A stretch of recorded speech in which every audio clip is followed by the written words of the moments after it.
So fantastic. Mekdes, it's great to speak with you. I'm doing an article, or I'm doing an issue of my magazine. It's called The Artist of Possibility. And it's about AI because, generally speaking, the magazine that I produce is is more of a spiritual magazine, but there seems to be quite a crossover between artificial intelligence as it comes online and spirituality. And so I wanted to dedicate an issue to that. And then when I heard more about the kind of work that you're doing, I thought it would be wonderful to talk to you and to get a sense about the work that you're doing and what AI looks like from your point of view. And I've read some of the blog posts you've written, so I think we have a number of things that I'd like to get into. First of all, I'll just say for the record that you are in Ethiopia and that you have created a company called AfroCore AI. Is that true? Yes, that is correct. Okay, so tell us a little bit. First of all, just what does AfroCore AI do, and why did you set it up? Okay, so yeah, AfroCore AI originally was a part of another company where we do business consultancy. So because before the establishment of AfroCore, we were already in the business of consulting people in terms of designing systems for companies, and workflows, training people, and all that sort of things. But then with the emergence of AI, we understood that that was going to be a game changer and that we needed to incorporate AI into our consultancy. So that's how the idea came about. But then as we got deeper and deeper into the work, we wanted to make it a company of its own. So it does not just do consultancy anymore. We teach people how to use it. It's an applied AI teaching center, most accurately. We still do consultancy for companies. We integrate systems for them related to AI, but the main thing that we do is teach people. And we're trying to, expand and reach as many people as we can because we know that that's the future. Yes, yes, wonderful. So what I found interesting about what you're doing is, of course, right now, all over the world, people are scrambling to figure out how to use AI and what it's most useful for and what it's not useful for and what the dangers are, et cetera, et cetera. And you're very specifically working to educate people, as you just said, and to bring this technology most usefully and effectively into Ethiopia. So basically, you're introducing or helping to introduce this technology into a culture other than the one it was developed in. And so I'm wondering, as you bring this new technology into Ethiopia, what are the biggest challenges you find in having it gain acceptance? Um, Quite a number of things. The very first thing is okay in the acceptance. Let's to categorize it. The first thing in accepting it is that this is a very religious slash spiritual kind of country. So anything that threatens that, the tradition, the religion, they're very much interlinked. And anything that threatens that is really not that acceptable. And, with the emergence of AI, a lot of people are asking questions. And so, yeah, that's the first thing. Anything new is really not welcome. But this one on an even bigger level than whatever revolutions that we've seen before. But at the same time, it's threatening, jobs. It's threatening the replacement of humans. It's considered evil. A lot of people connect it with the end of times as prophesied by the Bible or the Quran, like the two, the Christianity and Islamic religions are the most predominant ones here. And a lot of people tend to go towards that direction, they're approaching it from fear. Yeah, so that's the biggest challenge here in terms of getting it accepted. Yeah. Just a follow up there before we go on. I find it very interesting that you mentioned first that because it's a very Christian country or a very religious country, that it's difficult to have AI be accepted. And why is that? Why specifically do people feel that their faith is challenged by the existence of AI? I believe because of its speed and magnitude. Any technology, for that matter, has been considered sort of evil. I mean, everybody uses phones, but the idea of going too technological is always interpreted from one of the prophecies in the Bible. Yeah, from the control, the end of the world, the 666, like a lot of things go into the Revelations, the book of Revelations. And, because those things are as interpretable as a number of people who want to interpret it. Yes.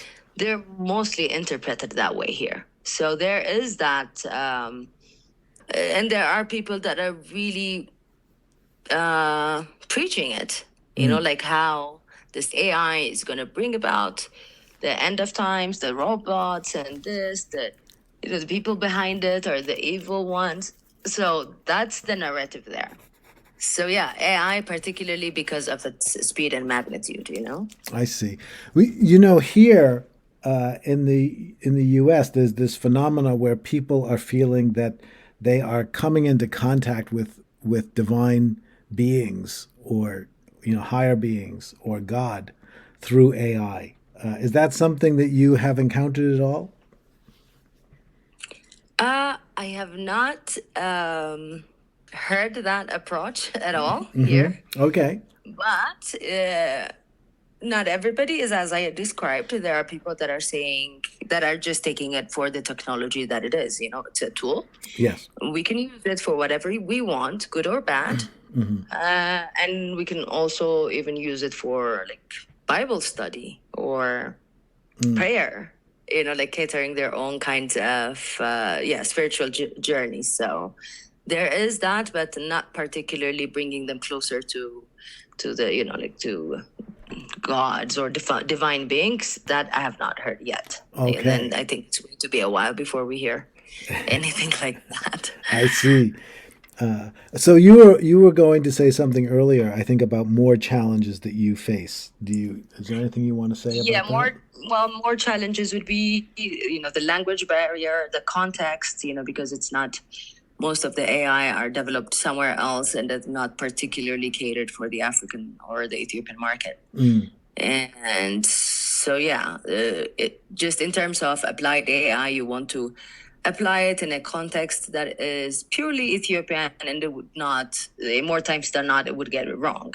Yes. So that's also a challenge, and that's something that that is actually not a bad thing, because I believe the inspiration comes from this to build homegrown kind of AI tools. So that's a challenge that that is calling for some action. I see. So is that something that you imagine AfroCore getting involved in at all, developing a homegrown AI? In collaboration. Right, because right now what we're doing is, trying to get as many people to use AI as much as possible, and teaching it, but mostly also advocating it, and advocating the proper use of it, so that people are not overwhelmed, so that Ethiopia is not, once again, Africa in general, not left behind. So, that role on its own would naturally get us involved in the world of AI. With the players in the industry. We are so few right now, but there will be many, and there are a lot of upcoming ones. So there might be a way that where we would collaborate, but we are on the applied side because one of the things that we say is nobody in AfroCore is an expert in any tech kind of way. Like nobody has an IT background. If we can do it, you can do it. Like we're Right. like the people that use the electricity without having to understand it. So so we are on that kind of path. But definitely, I see a possibility of collaboration because we also understand businesses and their needs. Right. At least we can come in as a partner that can give the direction, if not the coding behind it. So see. definitely that's something that we would pursue in the future. Oh, interesting. So, a lot of people, of course, are weary of AI and worried about it for various reasons.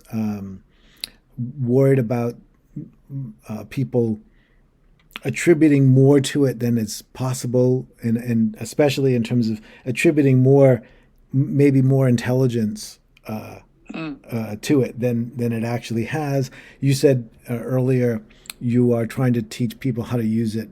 I think you said appropriately, use it well. What kinds of dangers are you concerned about with the influx of AI into Ethiopia?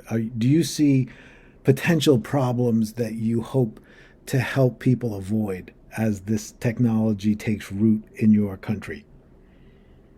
There are a lot of dangers. I am advocating for the use of AI, again, appropriate use of AI, but at the same time, I'm not denying the risks that are involved, because like any tool, in the wrong hands, it could be dangerous. In the right hands, it could really do wonders.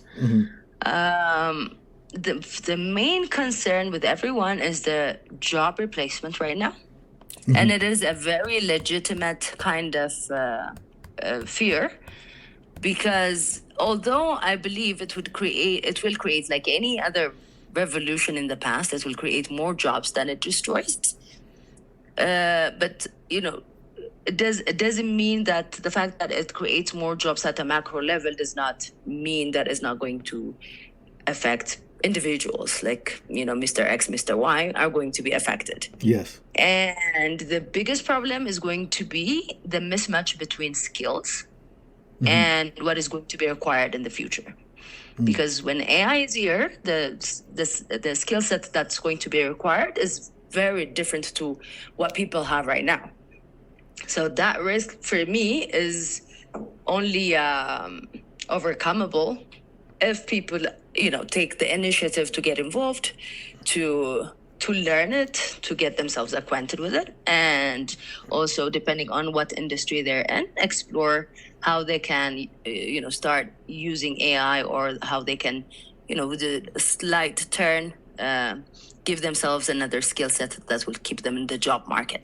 Yes. So yeah, there is that big risk, but there's also other things like disinformation. In general, okay, other people are concerned, for instance, like creativity.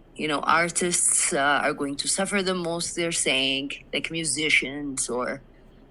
But then again, so we're still navigating all these things. And for me, I would say I'm going to take you back, I think, to the previous question about the spirituality and Sure. AI, because it just that like this conversation of the fear of AI replacing jobs and creativity and all that is taking me back into that question. So for me, AI is like the biggest mirror that we've built. So it's a mirror of our collective consciousness. So and all these AI tools, they've been trained on what we've given them in the past. Like they're trained on patterns or stories or whatever we fed them, whatever data that we fed them so far. And so they're going to amplify whatever there is. If it's chaos, it's going to be chaos that they're going to spit out. But if we approach it from curiosity and care, or like if we value more the human, what do you call it, attribute, then it becomes something that accelerates actually creativity and service instead of replacing it. So if you look at it from that perspective, this could be an opportunity for us to spiritually awaken in a way. It kind of forces us, it's in our faces. It forces us to ask more, deeper questions, spiritual questions, like, okay, what is being a human? Is it really just performing a task? Is it being productive enough? Is it coming out on top on a whatever competition it is, or sexist levels that we have created? Or is it something deeper than that? And when we say, oh, it's going to destroy creativity, it also forces us to ask, what is creativity? If I am someone that is directing the AI to produce some music, despite not having despite not having been labeled creative before, despite not having the right voice or the musical knowledge, if I can direct an AI tool to create something, isn't that creativity? So it forces us to ask these questions. Yes. So for me, that is an opportunity. Yes. Yeah. But if we're looking at it from a perspective of, okay, what is going to be happening to Mr. X that has been, writing lyrics for artists, he's going to have to change his game. Because AI on its own is not going to do anything. It's going to need a director. And that person who has been in this industry, him coupled with an AI, is definitely going to come out a winner versus the person who was not in this industry, who did not understand anything about this industry or doesn't have any idea about music.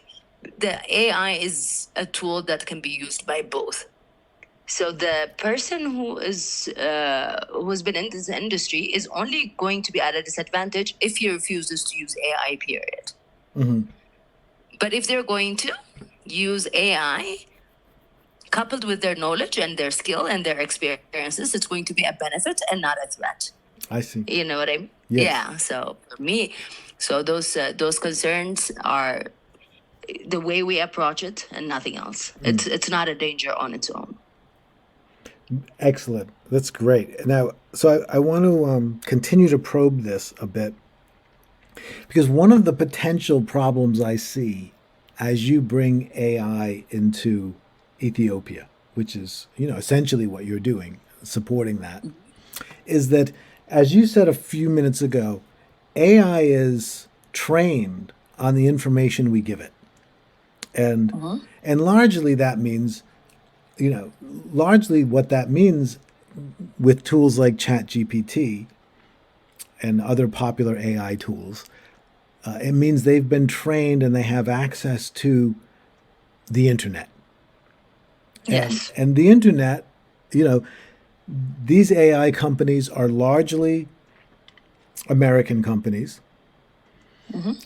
The internet is, very much has a kind of an American bias, maybe I could say, or certainly a Western bias.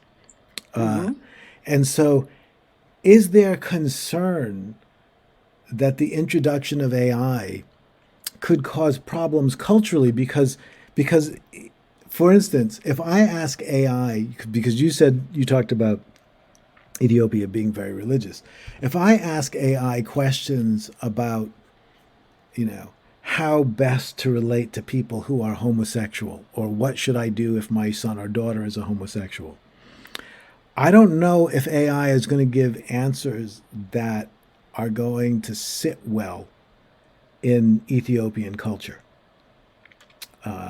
And there may be many, many examples of questions that you could ask AI that it will answer from one cultural context that won't sit well and may not work in a different cultural context. Does That's can true. you see Yeah. that as a problem? Yes, 100%. And like even in in trying to apply it to your business, you're trying to brainstorm, and the ideas that it gives you is not something that is considerate of the marketplace of Ethiopia or Addis or Africa. So yes, there is a big problem. But the thing is, the internet itself has been that way for forever since it came around. The For me, the only difference with ChatGPT and Google is that like Google would give me millions of pages as a Yes. result, and the top comes up. But still, the ChatGPT or any other tool is using the same kind of the same thing that's out there. It's not going to come to my country and do the research for me, as long as it's not online, or we feed it the data. So that is that is why I'm saying the focus for Africa should be on developing a homegrown AI. But to use this AI tools is also to accelerate the creation of the other, the homegrown ones. Because, for instance, okay, let's forget for a moment just Chat GPT. But there are a number of tools that you can use for different things like automation. You can automate your tasks now. You can even automate data entry, data analysis, and all these things. So if a company now wants to start, like in Ethiopia, wants to start feeding data and creating their own AI, that can be accelerated by other AI tools. So the AI itself is going to accelerate that if our eyes are on the right target. So that is definitely something that is going to be a problem. If we're going to be just users, like we've been throughout history when it comes to technology, Africa has always been mostly a user. Yes. But yeah, that is not going to work well. The idea should be to use those tools to create efficiency, to do the things that were already done, and where there is no need to reinvent the wheel. Yes, do that. Use all those tools to create efficiency in your company. But there should be now big players coming in and really focusing on Africa.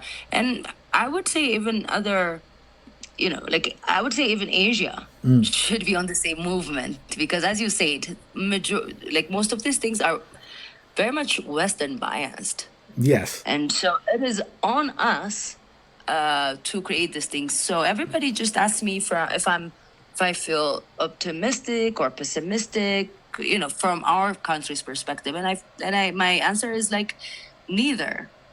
I don't feel optimistic or pessimistic. I feel responsible. You know, it is on us to create something that is respectful of our culture, that tells the story of our heritage, and that just captures the land much better than this Western AI tools. Yes. Because I just, while you were talking, I asked GPT to suggest 10 great novels to me. Uh-huh. And you can imagine they're all Western, right? And this is a problem in the world anyway, which is that Movies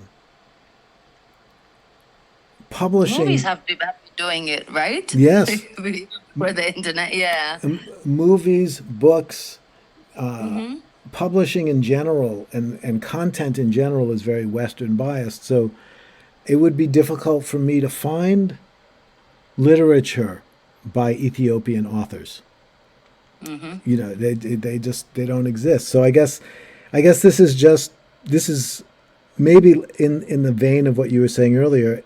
It, chat AI is creating the context of a mirror for us to ask these questions. How do we get more of the world's great literature available, Yeah. and reduce the biases of availability? So that's great. So I want to change direction slightly, because I read your a few of your blog posts, but one of your recent ones, which is "Your Mind is an Algorithm: What AI Can Teach Us About the Subconscious." Mm-hmm. And you know, this is a very interesting. This is something that a lot of the people I've been interviewing have been speaking to, which is when we talk about artificial intelligence, there's big debates over whether these tools are intelligent or not intelligent. And of course, those debates rely on us having a definition of intelligence that we all agree with. And so this is something I've been thinking a lot about, and I've asked some of the interviewers about, which is that in many ways, our minds and human intelligence, you know, that our non-artificial human intelligence, works Mm-hmm. very similarly to AI in terms of it being pattern recognition and drawing on databases, etc. And it seems to be that that's what you're saying in this blog post. And so I wanted to give you a chance just to say a little bit about this idea that our minds are algorithms. Yeah. Well, um, that's true what you just said. For me, the way the mind works, the human intelligence works is very much like our algorithms. And in the article, I think I go also into how repetition does things. You know, like how you can come out of things. Of habits or some things that you've been doing over and over again, how you can program yourself, deprogram yourself, and all that. The thing is, for me, I believe that the mind being the intelligence part is very much different to the consciousness part. Yes. You know, so because AI is created to simulate us, to mimic us, it's very much understandable that the mind resembles it and how the mind works, like growing up, and yeah, the entire programming of the mind. I can see why it can really parallelly fit together. But when it comes to consciousness, it's like for me, it's something different because it needs experience and feeling. Not that I'm saying that human intelligence does not come from those things. It's coupled with those things. It's because it naturally does have to come with you as you're born, and you cannot have that human intelligence separate to the consciousness. Yes. But you can have the algorithm without the consciousness, which is AI. So my other argument to AI is not a replacement for humans is that it cannot feel, experience, it does not have empathy, it does not feel love or fear, it doesn't want, it doesn't have all these intrinsically human characters or attributes. So so taking out the consciousness part, the human intelligence is very much related. For me, it's like almost like a parallel. It's the AI is a mirror of that, and I think that's how they that's what they're basing it on, and even to probe, you know. Yes. Yes. So Absolutely. So this is very interesting because I think one of the questions I've always been interested in is is our is our the programming involved in our thought processes. You know, we like to think of ourselves as original thinkers, but I think very little of our thinking is actually original. A lot of it's just pattern recognition and programming. And and I am specifically involved in spiritual work that is revolves around the idea of awakening. And one way to understand that is awakening from our programming. And I don't know if you've ever seen a television show, and it's a bit violent, so I don't know if I'm recommending it, but it's called Westworld. yeah, no, yeah, with Anthony Hopkins, yeah, Yes, yes. So yeah, there's one scene in that. I mean, there's some interesting philosophical questions like explored around the violence. yeah. But there's one scene at the end where one of the robots is having an awakening and is discovering their freedom, and they offer Anthony Hopkins, who is the developer of the robots, they do this big speech about how they're now free and they understand freedom, and it's a very beautiful speech about being free and being liberated from programming. And then when they're done with their speech, Anthony Hopkins brings them over to the computer screen and he says, "Well, look at this." And what you see is that in the coding of the robot is the whole speech about being free. And he explained that he had to program a certain amount of freedom into the robots in order for the programming to work. And and what I just that really haunted me, because even in our pursuits of liberation and freedom, we can never be completely sure that we haven't just hit some deeper level of programming. Yeah. And so I would love you to, finish our interview by sharing any thoughts from your own experience or from your own thinking that might arise in relationship to that.